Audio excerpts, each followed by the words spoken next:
Hi guys, അപ്പം നമ്മൾ pipe നോക്കണം, പൈപ്പിൻ്റെ എണ്ണം നോക്കണം. ഈ നോക്കൗട്ടെല്ലാം ഇളകിയിട്ട് നമുക്ക് 5 പൈപ്പാണ് നിലവിൽ വരുന്നത്. അപ്പം ഹോള് 4 ഉള്ളൂ. അതുകൊണ്ട് ഈ കട്ട് ചെയ്തിട്ട് അണിക്കുന്നതായിരിക്കും.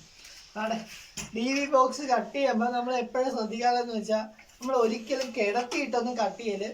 അതിനെ നേരെ നിർത്തി നമ്മളെ ഇടതേ കാല് കൊണ്ട് ഒന്ന് ചവിട്ടി പിടിച്ച് നമ്മൾ കട്ട് ചെയ്യണം. കാര്യം എന്താണെന്ന് വെച്ചാൽ ഇത് തെറിക്കല്. കട്ട് ചെയ്യുമ്പോൾ ഇത് തെറിക്കല്. തെറിച്ചാൽ മെഷീനും പോവും, പിന്നെ നമ്മളെ കാലും പോകും. അതാണ് സത്യം. അതുകൊണ്ടാണ് ഞാൻ ഇങ്ങനെ പറഞ്ഞ് ശ്രദ്ധയോടെ വേണം ഇത് ചെയ്യാനുള്ള. കാര്യം നല്ല ടാസ്ക്കാണ്. ഈ സാധനം എന്ന് വെച്ചാൽ ഇത് കട്ട് ചെയ്യുമ്പോഴത്തേക്ക് അത് ടൈറ്റ് ആവാൻ ചാൻസ് ഉണ്ട്. അതുകൊണ്ടാണ് എടുത്ത് പറയുന്നത് എപ്പോഴും ശ്രദ്ധയോടെ വേണം പ്ലംബിങ്ങോ വയറിങ്ങോ ചെയ്യാനുള്ളത്. ഓക്കെ, കാര്യം ഏതൊരു പണിയും ഈ ഒരു മേഖലയിൽ നിന്നല്ല, ഏതൊരു പണിയും ശ്രദ്ധയോടെ വേണം ചെയ്യാനുള്ളത്. അപ്പോൾ ഇതെന്തായാലും ഞാൻ കട്ട് ചെയ്യുന്നതായിരിക്കും.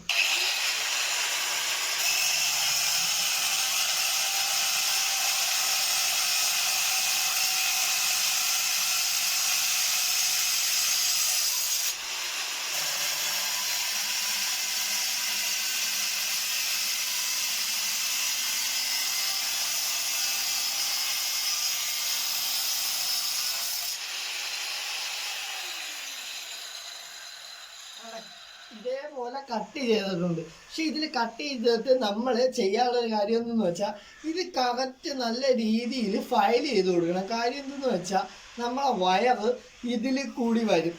അപ്പം ഈ വയറ് ഇതിപ്പോൾ കട്ട് ചെയ്തേക്കുന്നതുകൊണ്ട് നല്ല ബ്ലേഡ് കണക്ക് ഷാർപ്പ് കണക്കാണ് ഇരിക്കുന്നത്. അപ്പം ഇതിൽ കൂടെ ഇടുന്ന വയറ് ഇതിൻ്റെ സൈഡിലൊക്കെ അത് നിലവിൽ അതിൻ്റെ സ്ലീവ് ഇളവുകയും ട്രിപ്പ് ആവാനും ചാൻസ് ഉണ്ടാകും. അതുകൊണ്ടാണ് ഇങ്ങനെ പറഞ്ഞു തരുന്നത്. ഓക്കെ, അറിഞ്ഞുകൂടാത്തവർക്ക് ഇതൊരു വലിയ ഒരു കാര്യം തന്നെയാണ്. കാര്യം അറിയാവുന്നവർക്ക് സിമ്പിളായിരിക്കും. അതുകൊണ്ടാണ് എടുത്ത് പറയുന്നത്. ഓക്കെ.